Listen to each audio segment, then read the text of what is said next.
2025 April నెలలో కన్యారాశి వారి యొక్క మాస ఫలితాలు ఎలా ఉన్నాయో తెలుసుకుందాం. కన్యారాశి వారికి ఈ నెలలో జన్మలో కేతువు, సప్తమంలో 6 గ్రహాలు, దాంట్లో 3 శుభగ్రహాలు, 3 పాపగ్రహాలు.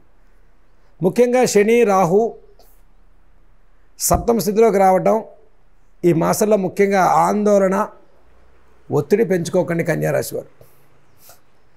జన్మకేతు ప్రభావంతో ఉగాది నుంచి 6 గ్రహాల యొక్క ప్రభావంతో కన్యారాశి వారికి సప్తమ స్థానంలో పెరగటం, కుటుంబ విషయాల్లో, జీవిత భాగస్వామి విషయాల్లో కాస్త శ్రద్ధ పాటించండి. అనిశ్చిత వాతావరణం తొలగిపోతుంది. భాగ్యస్థిత గురు ప్రభావం వల్ల ప్రతి పనిలో సానుకూల పరిస్థితులు కలుగుతాయి. సమస్యను అధిగమించి పరిష్కార మార్గాలతో ముందుకెళ్తారు. ఉద్యోగ ప్రయత్నాలు లాభించే మాసంగా చెప్పుకోవచ్చు. ఈ నెలలో మొదటి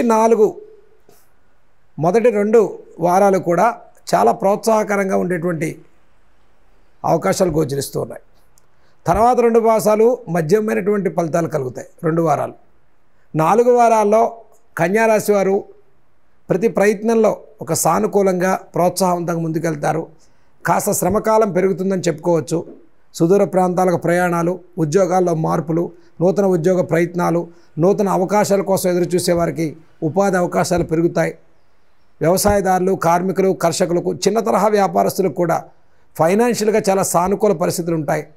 గురుబలంతో ముందుకెళ్లే కన్యారాశి వారు ప్రతి వ్యవహారంలో కూడా అనిశ్చిత అనేది మన మనస్సులో ఆలోచనే తప్ప ప్రాక్టికల్గా మీరు చేసే ప్రతి పనిలో చక్కటి విజయాలు లభిస్తాయి. ధైర్యంతో ముందుకెళ్ళండి. ఆత్మస్థైర్యాన్ని పొందడం కోసం కన్యారాశి వారు ఏప్రిల్ నెలలో ఆదిత్య హృదయాన్ని పారాయణ చేసుకోండి. ప్రతి ఆదివారం దుర్గా సప్తశ్లోకి ప్రతిరోజు చదువుకోండి. జన్మకేతు దోషానికి గణపతి యొక్క ఆరాధన విశేష ఫలితాలను ఇస్తుంది. ఈ నెల రోజులు అంటే ఏప్రిల్ మాసం మొత్తం కూడా జన్మకేతు, సప్తమరాహు దోష నివారణకి కన్యారాశి వారు మాస శివరాత్రికి రుద్రాభిషేకాన్ని చేయించుకోండి. విశేష ఫలితాలు కలుగుతాయి. ఆరోగ్య విషయంలో అనుకూల పరిస్థితులు ఉంటాయి. కుటుంబంలో సానుకూల పరిస్థితులు ఉన్నాయి. విద్యార్థులకు ప్రోత్సాహకరంగా ఉంది. అభివృద్ధి పదంలో ముందుకెళ్తారు. విదేశీ ప్రయాణాలు, విదేశీ ఉద్యోగాల వారికి కూడా ప్రోత్సాహకరంగా ముందుకెళ్ళేటువంటి మాసంగా చెప్పుకోవచ్చు. ఇక కన్యారాశి వారికి సినీ, రాజకీయ, కళారంగాల వారికి కూడా ఏప్రిల్ మాసంలో సానుకూలంగా ప్రోత్సాహకరంగా ముందుకెళ్ళేటువంటి మాసంగానే చెప్పుకోవచ్చు.